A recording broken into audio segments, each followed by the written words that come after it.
Yeah? What are you trying to say, huh? How do you expect to speak English to strangers as well if you're shy? Come here. They're mean. Thank you for your time. No problem. Where are you from? I am from Washington State. Do you live here? Yes. What do you do for living? I teach English. I try to do side projects. Anything that turns my hobby into money. What's your hobby? My hobby is cooking, dancing, making new friends, hanging out. Honestly, everything, I'd say. Side work, I mean, I've done interviews, modeling, voice acting, several things. I used to teach dance. Voice acting? Yeah. For animation? Gotta keep it on the hush-hush. Okay. NDA stuff. What brought you to Japan? Oh, the famous question, why did I come to Japan? I've visited Japan several times before. I've made a lot of good connections. As you go through your adult life, your friends change, you know, as you grow older. And so, like, I found my family friends here as well. So I was like, there's a lot of things I wanted to accomplish here. There's a lot of activities that you can't do while you're on vacation here. You want to explore Japan in its fullest of all seasons, all holidays, and then continue to try to build what you like to do here. When was the first time you came to Japan? 2013 for sightseeing, and then came again the next year sightseeing. Third time, stayed for like 6 months until I moved here. There are many countries. Yeah, Japan. I would say because I felt most comfortable. It was one that I knew I could probably adapt to.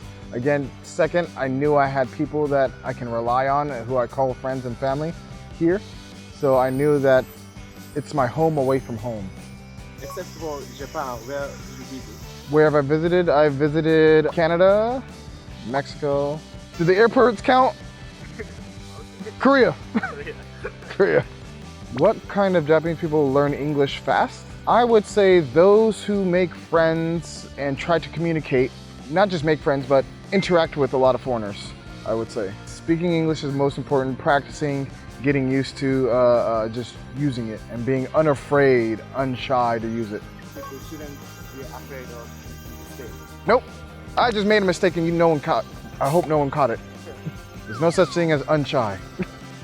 I think the most common mistakes are usually due to grammatical errors. It's like SVU or SOV, subject, object, verb, object, yeah. Certain things like that could mess people up. But I think it's most of the time people overthinking English instead of just saying what's on their mind. I think you're thinking too much. Just speak. Yeah, just do it. What is something about your country you're actually proud of? I want to say food. I want to say food, or I would say how diverse it is. How quick people are able to come together, but then that's also been a negative point too as well, I've understood. But no, I think it's how social we are as well, you know. In Japan, it said people are a lot shy to talk to each other. So then I asked people, why do you want to speak English?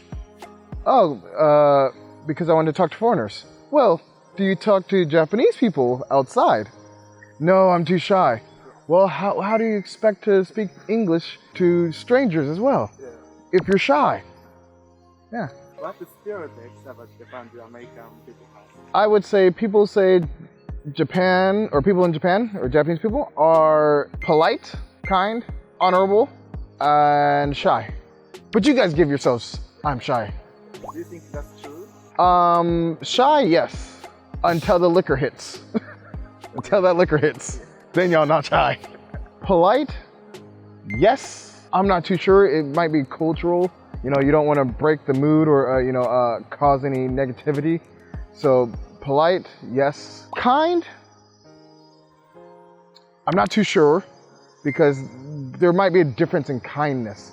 My kindness comes because I'm truly trying to be very nice to you and I'm trying to connect with you. Another point of kind is also you don't want to, again, be negative or seen as, or break that tension, right? Isn't there like tatemai sort of thing? Yeah.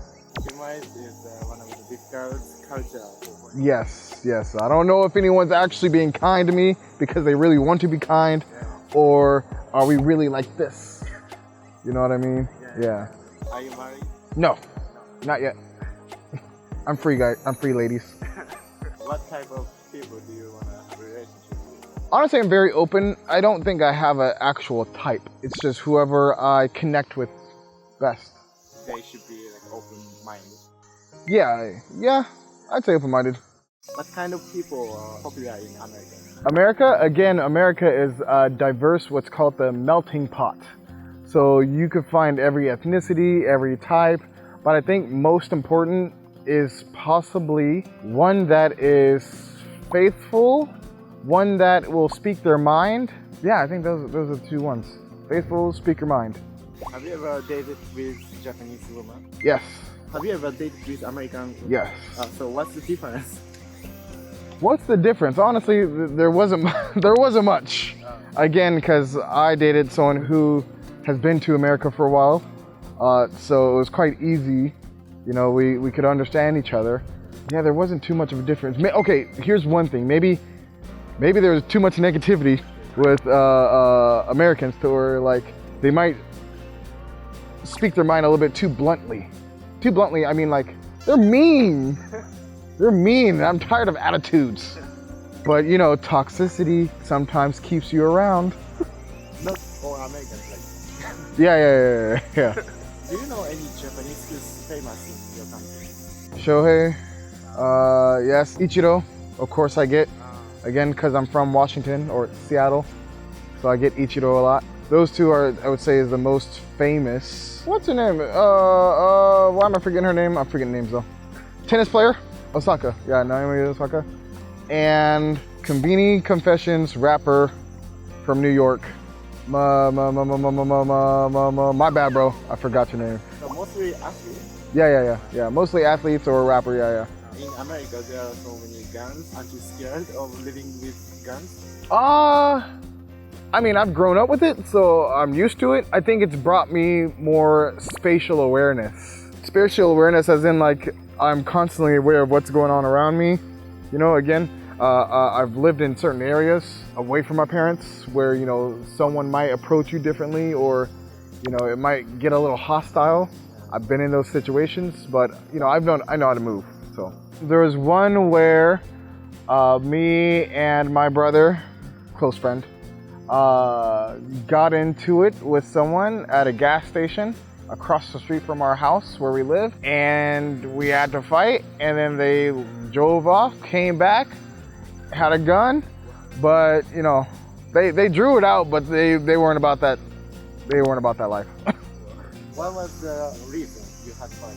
He was just, it's just one of the moments where nothing can occur, or you do nothing, but something can happen, you know? In Washington? Yes. You look at someone wrong and something might happen. It's a very low probability though, don't worry. Did you visit other states? Yes, I visited Florida, California, Texas, Philadelphia. Which state do you like the most? Except for your home? Yeah. If I were to say, I would probably say California. California, I'd say, is most relaxed. I'd say one that I would feel most comfortable in. It's still West Coast area, so I'm still used to that area.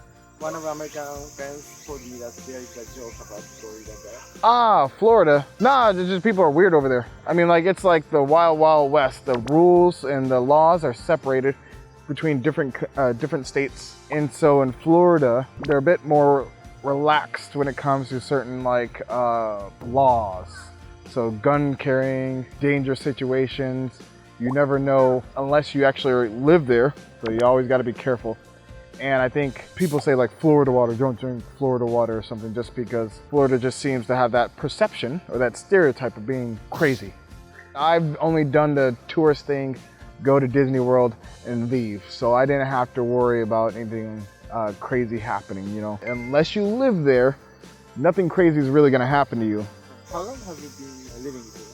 Living in Japan? Since 2015. Did you find the job first? Or? Yes, I found the job first. In the States. Actually trying to be a flight attendant first. You can't become a flight attendant if you can't swim, so. Oh, you don't swim? Nope.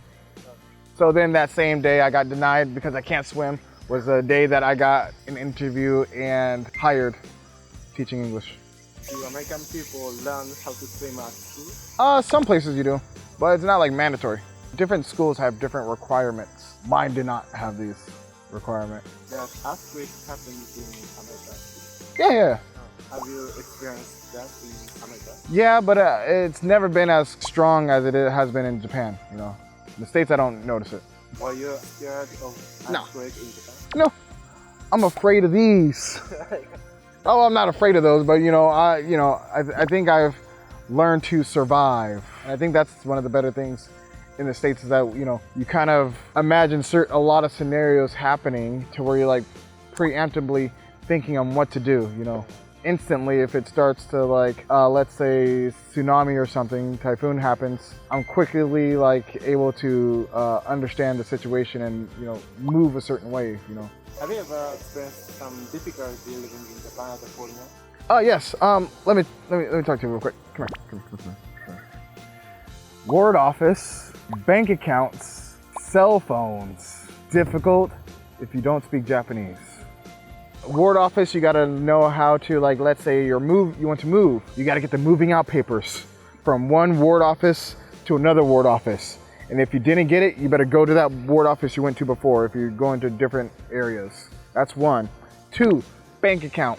You gotta have a cell phone. If you don't have a cell phone, then you can't get a bank account. If you don't have a bank account, you can't get a cell phone. Good luck. Also that stamp. Make sure you get that Hanko stamp because you'll need it. Yeah, you have to read Japanese or know Japanese. I don't speak Japanese. Yes, disgrace. I'm sorry, guys. You can't speak Japanese, but you've been here for 8 years? Yeah? 8 years. Yeah? What are you trying to say, huh? You can survive, yeah. I can survive, yes. You can barely survive. You can struggle survive. There we go. Is it difficult to make Japanese friends? Like I said, between that kindness thing, you never know if you're making real lifelong friends or are you friends for the moment. You never know how close you are to some of the Japanese friends you make. For example, not too many people invite you to their house. Again, it could be because houses here are paper thin, so you can't make too much noise. So everyone likes to go out, and do something. But it's very different culture-wise because in the States I can just call a friend and be like, hey, what are you doing right now? I'm in your yogi park. Come down. Let's hang out. What's the plan? I don't know. We'll figure it out when we come here.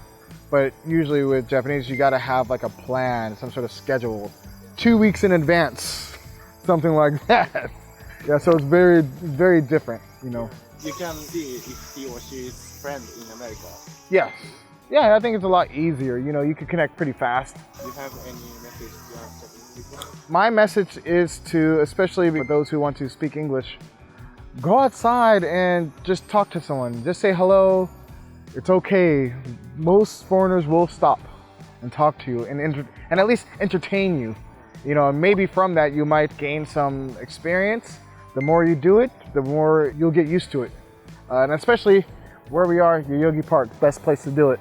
Japanese people usually don't talk to even Japanese strangers. Exactly. They don't know what to say for the first time. Nope, just do it. What else do you have to lose? You have nothing to lose. Maybe your pride, your dignity, self-respect, self-esteem.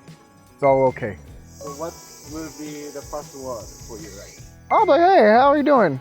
Oh, where you from? Oh, then of course we'll get that normal interview type conversation, and then it might snowball into something more. You might find out someone's interests, things like that. If we end up speaking too fast, because lots of foreigners or English speakers who aren't teachers don't know how to limit their English, just say, hey, can you speak more slow? Most Japanese people are afraid of making mistakes. Make mistakes. I make mistakes all the time, even in English. I feel like in Japanese you have to be perfect, which is why I probably didn't learn Japanese as much. In English, you can make mistakes. It's okay. We don't even register your mistakes. We're just like, oh, that's what he's trying to say. Yeah, but don't worry. Japanese people become afraid of the awkwardness of silence. Nope. Thinking about what to say, how to say. So I don't understand you. Okay. So I think always be ready to have questions in mind or a conversation topic to have. I teach English, and some people want to do free talk, and then they're just looking at me, waiting for me to come up with conversation topics. Like, okay, what do we talk about? No, you gotta think of some things to talk about. No problem. Thank you for having me. Good night.